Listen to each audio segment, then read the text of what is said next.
Chapter number 15 रकबा area exercise number 15.4। पहले हम थोड़ा सा प्रीवियस नॉलेज अपना देखते हैं कि मुसल्लस का रकबा। पिछली जमात में हम मुसल्लस का रकबे का ज़ाब्ता देखे हैं 1/2 ज़र्ब कायदा ज़र्ब बुलंदी। यानी हम मुसल्लस का रकबा उस वक्त मालूम कर सकते हैं जब हमारे पास मुसल्लस का कायदा हो और बुलंदी हो। कुछ यहाँ पर मिसालें देखो, एक मुसल्लस दिख रहा है यहाँ पर, निशान से समझ में आ रहा है कायमतुज़ ज़ाविया मुसल्लस है। तो जो कायमा ज़ाविया बनाने वाले दो अज़ला हैं उसमें से एक कायदा और एक बुलंदी ले सकते हैं। आप इसको भी कायदा ले सकते हो, इसको बुलंदी ले सकते हो, या इसको कायदा इसको बुलंदी। ठीक है, कायदा मालूम है, बुलंदी मालूम है, तो इस मुसल्लस का रकबा हम इस ज़ाब्ते का इस्तेमाल करके मालूम कर सकते हैं।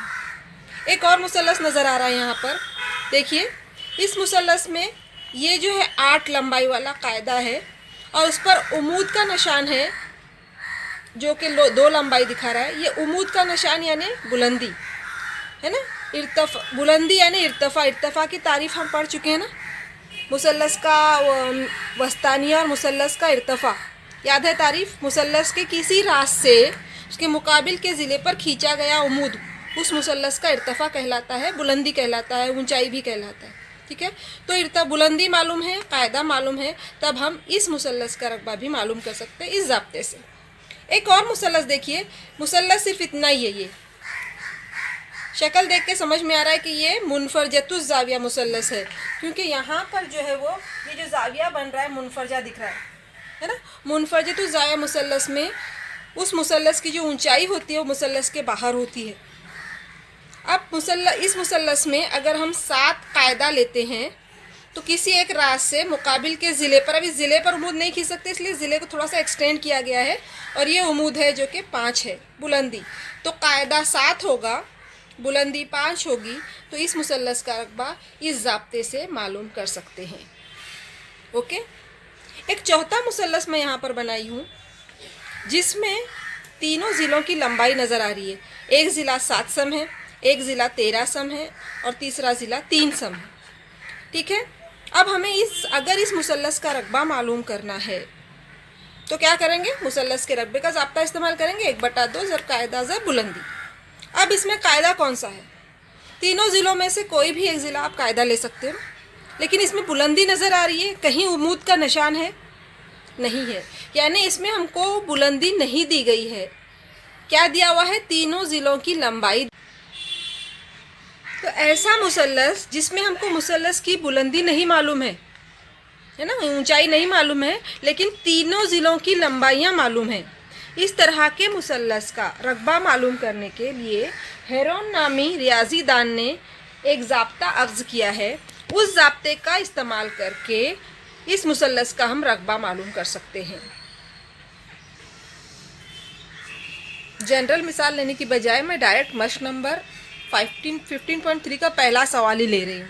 पहला सवाल है, एक मुसल्लस के अज़ला की लंबाइयाँ 45 सम, 39 सम और 42 सम हैं, मुसल्लस का रकबा मालूम कीजिए। दिया हुआ हमें, मैं एक शक्ल बनाई यहाँ पर, जो दी गई है वो शक्ल, तीनों ज़िलों की लंबाइयाँ दी गई हैं, एक 45, एक 39 और एक 42। इससे क्या मालूम हुआ हमको कि मुसल्लस के तीनों ज़िलों की लंबाइयाँ दी हुई हैं, बुलंदी हमारे पास नहीं है। बुलंदी नहीं है इसलिए हम 1/2 ज़र्ब कायदा ज़र्ब बुलंदी वाला ज़ाब्ता इस्तेमाल नहीं कर सकते। उसकी बजाय जो हम ज़ाब्ता इस्तेमाल कर रहे हैं वो हेरोन का ज़ाब्ता, हेरो का फॉर्मूला भी कहते हैं उसको, वो ज़ाब्ता है मुसल्लस का रकबा बराबर जज़र में S into bracket S-A, S-B, S-C। अब ये A, B, C और S क्या हैं, ठीक है। S यानी सबसे पहले हम ABC देखेंगे, मुसल्लस के तीनों ज़िलों को ABC कहा, कोई भी आप ले सकते हो। पहला ज़िला अगर ये A है, ये B है और ये C है, यानी ABC जो है मुसल्लस के तीनों अज़ला हैं, और जो S है वो मुसल्लस का निस्फ़ इहाता। निस्फ़ इहाता यानी तमाम ज़िलों की लंबाइयों का मजमुआ बटे 2, उसको कहेंगे निस्फ़ इहाता। इहाता यानी तमाम ज़िलों की लंबाइयों का मजमुआ, उसको बाय 2 करेंगे, हाफ करेंगे तो निस्फ़ इहाता कहलाएगा। यहाँ पर जो S है देखो, A plus B plus C divided by 2। इसका मतलब तीनों ज़िलों की जमा करो, उसको 2 से डिवाइड करो तो हमको एस मिलेगा। ठीक है, अब इस फॉर्मूले में हमको एस, ए, बी और सी चाहिए। एस यहाँ से मिलेगा और ए, बी, सी यानी तीनों ज़िलों की लंबाइयाँ। तमाम कीमतें रखेंगे, उसको हल करेंगे, उसका स्क्वायर रूट लेंगे तो हमें मुसल्लस का रकबा मिलेगा। यहाँ पर देखो मैं निस्फ़ अहाता मालूम की हूँ। 39 जमा 45 जमा 42 बटे 2, तीनों का मजमुआ हो रहा है 126 बटे 2। 2 से कैंसिल करेंगे, 2 1 2, 2 छंग 12, 2 तिया 6 यानी 63। एस बराबर 63 मिला। एस मालूम हो गया, ए बी सी मालूम है। तो अब हम मुसल्लस के रकबे का ज़ाब्ता लिखेंगे। कौन सा ज़ाब्ता? हेरोन का ज़ाब्ता, square root of s into bracket S minus a, s minus b, s minus c. ठीक है, हम अगले पेज पर ले रहे हैं यानी दूसरे बोर्ड पर, क्योंकि वहाँ पे जगह ख़त्म हो गई थी। वहाँ पर हमने क्या कहाँ तक किया? एस की कीमत हमको मालूम हुई थी 63 और ए बी सी हमको दिया हुआ था ज़िलों की लंबाइयाँ। हमें मुसल्लस का रकबा मालूम करना है। चूँकि मुसल्लस के तीनों ज़िलों की लंबाइयाँ दी गई हैं, इसलिए हम 1/2 ज़रब कायदा ज़रब बुलंदी वाला ज़ाब्ता इस्तेमाल नहीं कर सकते। हम हेरोन का ज़ाब्ता इस्तेमाल कर रहे हैं, जो कि है जज़र में S into bracket S minus 1, S minus B and S minus C. S की जगह पर 63, एस 63 माइनस ए की जगह पर 39 ए की कीमत, एस 63 माइनस बी 45, 63 माइनस 42। ठीक है, अब यहाँ से सब मैथमेटिकल स्टेप्स है, आप खुद भी कर सकते हो, है ना। पहले नफ़ी कॉस हल करेंगे, तीनों नफ़ी करके देखेंगे। 63 में से 39 गए 24, 63 में से 45 गए 18, 63 माइनस 42 21। अब देखो यहाँ पर ये जज़र की अलामत है। जज़र की अलामत हटाना यानी क्या करना? जज़र के अंदर हमको कोई मुरब्बा चाहिए, है ना। उस मुरब्बे को अगर हम हटाएंगे, जज़र की अलामत हटाएंगे तो उस मुरब्बे का जज़र ले सकते हैं। जैसे यहाँ पर अगर मैं लिखती हूँ मिसाल के तौर पर, यहाँ पर लिख रही हूँ मैं जज़र 16, तो इसका जवाब क्या है? 4 है। कैसे आया ये? जज़र के अंदर एक मुरब्बा था तो जज़र की अलामत हट गई तो हमने 16 का मुरब्बा 4 लिए। तो अभी जो अंदर की कीमतें हैं, हमको ऐसा कुछ अरेंज करना है कि वो पूरा मुरब्बा बन जाए और हम जज़र की अलामत हटाकर रकबे की कीमत मालूम कर सकें। उसके लिए क्या करेंगे? अब 63, 24 और 18, 21 अगर इन सबका ज़र्ब करते हैं तो यकीनन एक नंबर मिलेगा और वो मुरब्बा होगा, लेकिन बहुत बड़ा नंबर है, उसका मुरब्बा मालूम करना, जज़रुल मुरब्बा मालूम करना थोड़ा मुश्किल रहेगा। उसके लिए हम क्या करेंगे?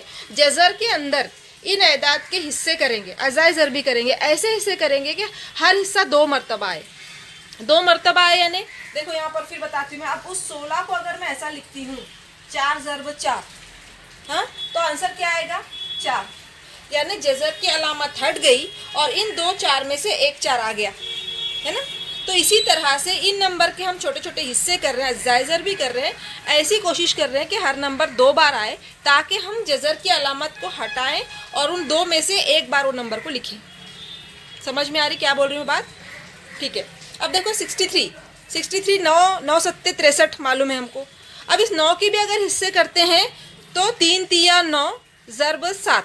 देखो यहाँ पर इस 63 की जगह पर मैंने ये लिखी हूँ 3 ज़रब 7, 3 तिया 9, 9 सत्ते 63। इससे क्या हुआ? 3 हमको 2 बार मिला, हम एक बार लिख सकते हैं जज़र की अलामत हटाकर। अब ये 7 है, उसको बाद में देखेंगे। अब ये 24 है, 24 के हिस्से करेंगे, 12 दूनी 24 है या 6 चौक 24 है। फिर उस 4 के भी 2 हिस्से करेंगे तो 2 ज़रब 2 हो जाएगा। तो 6 ज़रब 2 ज़रब 2, 6 दूनी 12, 12 दूनी 24। यहाँ पर भी 2 मरतबा 2 आया है। अभी 7 और 6 सिंगल है, आगे और मिलेंगे हमको वो। अभी 18 के अज़ाए ज़रबी 6 तिया 18 और भी कर सकते हैं ना, लेकिन मैं ये क्यों कर रही हूँ क्योंकि पर एक 6 मिल रहा है हमको, है ना। 6 की जोड़ी बन रही है तो इसलिए इस 18 की जगह पर मैं लिखी 6 तिया 18, उसके हिस्से हो गए 21, 7 तिया 21। ऐसा करने से देखो हर नंबर हमको 2 बार मिलेगा। ये 2 3 की जगह पर 1 मरतबा, ये एक साथ मिलाकर यहाँ एक बार साथ लिखेंगे। जज़र की अलामत हट रही है इसलिए 2 की जगह पर 1 मरतबा नंबर ले रहे हैं। जज़रुल मुरब्बा लेने जा रहे हैं हम लोग। 6 2 मरतबा है, 1 मरतबा, 2 मरतबा 2 है, उसको 1 मरतबा लिखे। 3 यहाँ पर एक जोड़ी थी, वो 3 आया, इन 2 3 में से एक 3। यानी जज़र की अलामत हट गई, आसान हो गया ना। अब इन सब का ज़र्ब करेंगे तो हमको मुसल्लस का रकबा मिल जाएगा। ज़र्ब कैसे करेंगे? 3 ज़र्ब 7, फिर जो जवाब है उसको 6 से ज़र्ब करो, उसको 2 से ज़र्ब करो, उसको 3 से ज़र्ब, जैसा आपको आसान लगता है। 6 2 3 2 6, 6 6 36, फिर 7 से ज़र्ब, फिर इसको 3 से ज़र्ब। तो आंसर आ रहा है 756। चूँकि ये रकबा है, इकाई होगी मुरब्बा सम, इसलिए दिए हुए मुसल्लस का रकबा 756 मुरब्बा सम है। नया आप पहली बार सीख रहे हो, मुश्किल नहीं है, नया है, आप ध्यान देंगे तो आपको अच्छी तरह से समझ में आएगा। ठीक है।